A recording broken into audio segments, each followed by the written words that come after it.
Hello, and thank you for joining us on the midweek edition of Journalist Hangout. I am Benga Oreshagun. Today on the program, President Bola Tinubu pushes for greater investment in green energy as Nigeria and UAE scrap tariffs on more than 13,000 goods.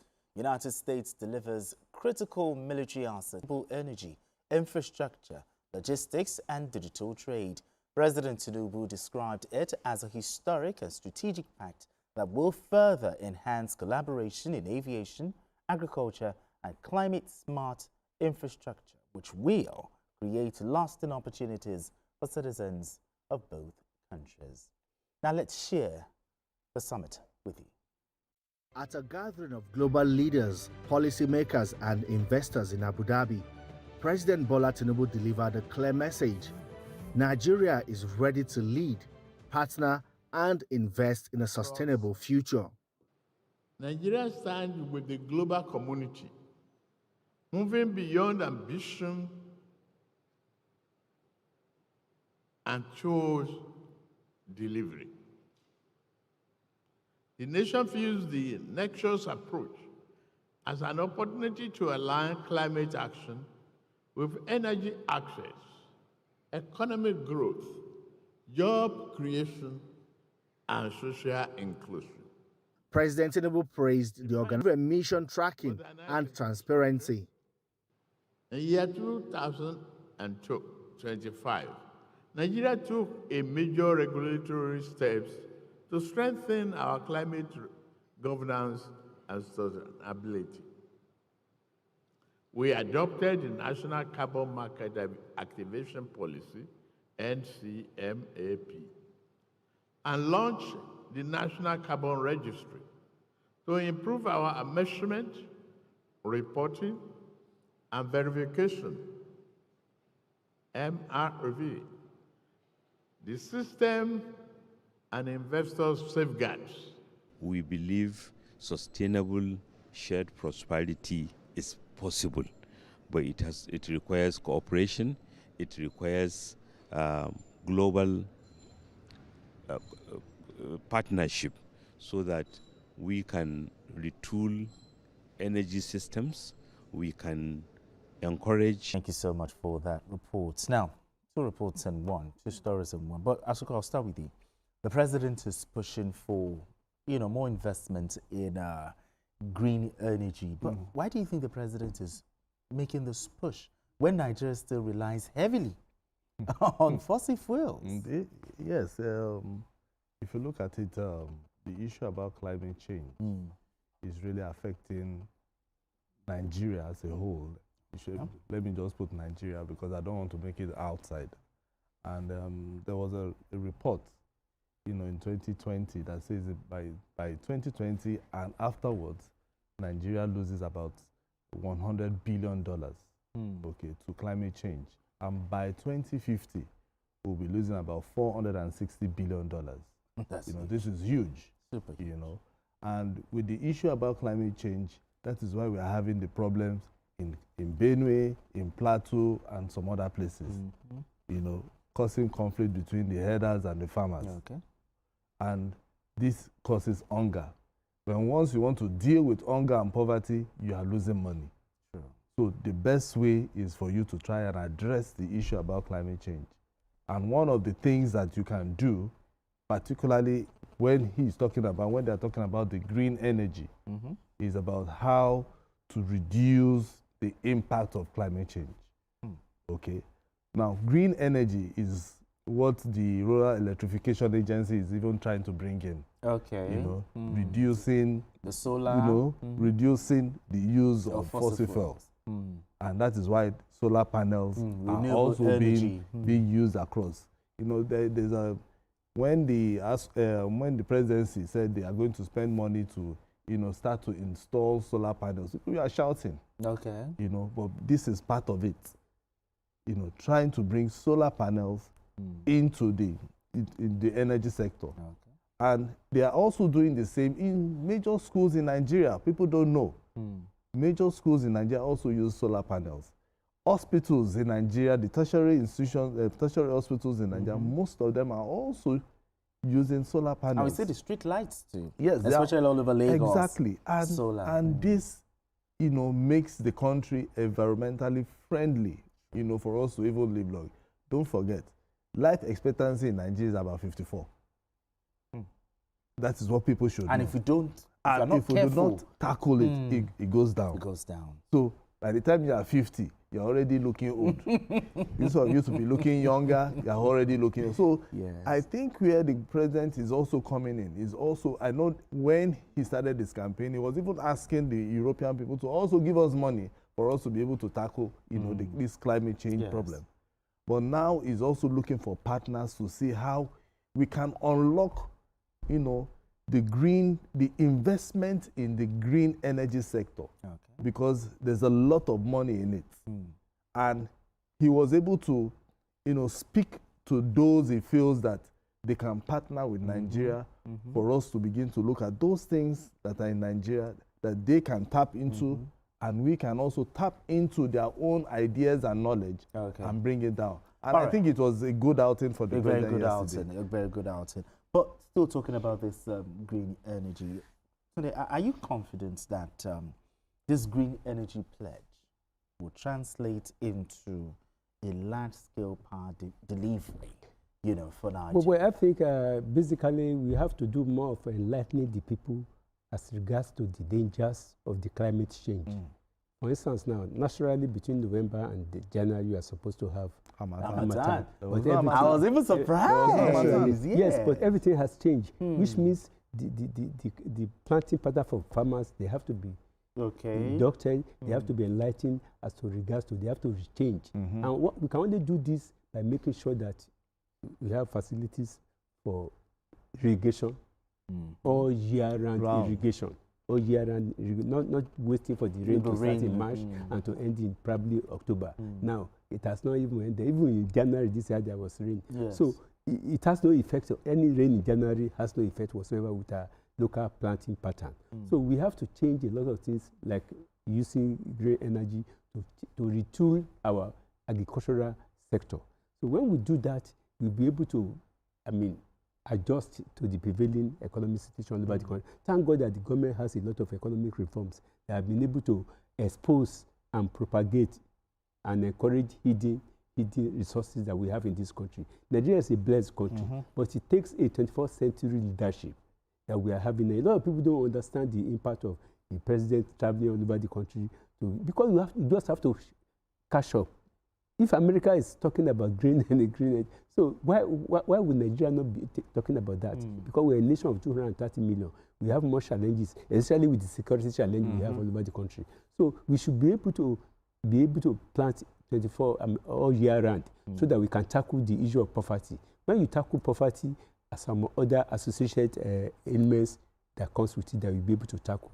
So we really have much to do about enlightening the people about the fact that they have to readjust. Now, the other part of this conversation, Nigeria and UAE, they scrapped 13,000 scrap tariff on 13,000 goods. What's the benefit of this, for both countries? Well, like I said, there are a lot of propensities that we have in Nigeria that has been hidden for a very long time because we are a nation of a monoproduct country. We focus on oil all the time. But not with the economic reform that we have in Nigeria today, and with the kind of partnership. It's like free trade between Nigeria and UAE. If they can exchange 130, there are a lot of things that are in this country that are in greater demand outside there. Outside there, okay. There are a lot of things in this country that are in greater demand after there. And the world is as an interdependent world. There's no more, you stay in your shell. You have to open up yourself. So a lot of these reforms have been able to open up Nigeria to the outside world. When you open up Nigeria to the outside world, in terms of agric, in terms of a lot of things, in terms of the knowledge economy that we even have, you can't believe that knowledge economy is more prevalent in the southern part of Nigeria than all others. So that knowledge, because you have a lot of young graduates working from home now. It's about knowledge economy.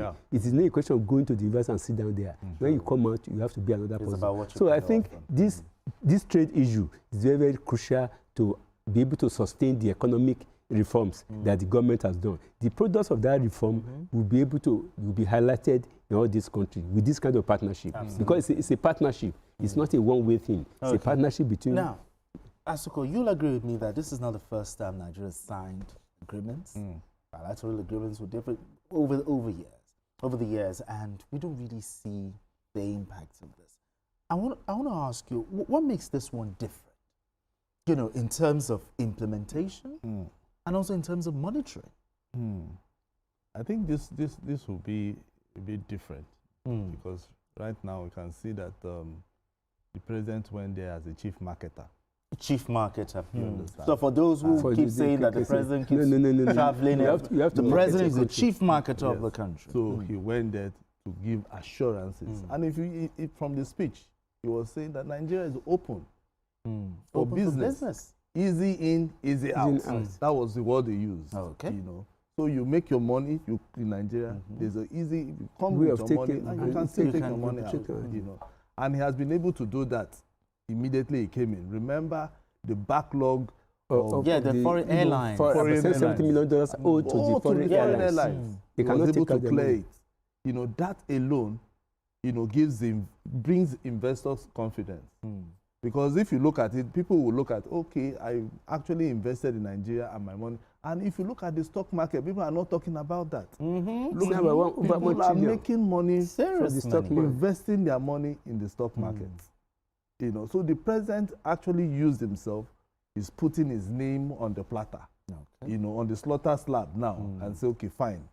This is me behind Nigeria, and this is Nigeria. Trust Nigeria and bring your money there, and then you see what will happen. And I'm very sure with the way he spoke yesterday, you know, the investors who are seated there will know that Nigeria is another place that they can, you know, bring their money in. And with the people around, with the minister, the team that went to the president, and the Minister of Budget and Planning, as well as the Minister of State for the coordinate for economy, they were all there, and they would have, you know, with even the Minister of Solid Minerals was also there. Yes, because I saw him, you know. So they are going there, being specific with what Nigeria has. Yes, we have a lot of lithium. You know, Dele Alaki actually said that, you know, from the interview that I had. EV vehicles, you know, so batteries, exactly. And everything. So Nigeria is a huge potential for those outside to come and invest. For you to say Donald Trump say he's going to come to Nigeria to do this because of their economic interest. All right, we have someone joining us on the show. We have Benga calling in from Abuja. Benga, let's talk. Gentlemen there. Yeah, good evening. Benga, how are you? Very well, thank you. Good evening. Good Happy New Year to all of you there. Happy New Year as well. Yes. Mr. President in UAE, he has been going there and he has been able to get Nigeria better deal. As the chief marketer of Nigeria, at the president, he has been doing that all over the world. Look at what we got from Brazil, in Greek, and other areas. The one thing is that the opposition, who claim that they have a better plan for Nigeria, will be complaining when the president goes out to go and market Nigeria to get better deal for us, to get investment in Nigeria. His policies are trotting better to Nigeria. Now, our stock has crossed 100 trillion naira. All right, thank you very much, Benga. Thank you. Because they said that we have a unified foreign exchange price. Thank you very much, Benga. So my own is the president has done his part. The opportunities now will be coming. Now it is left for the subnationals to cash in on this. Because I know he's saying something about Brazil.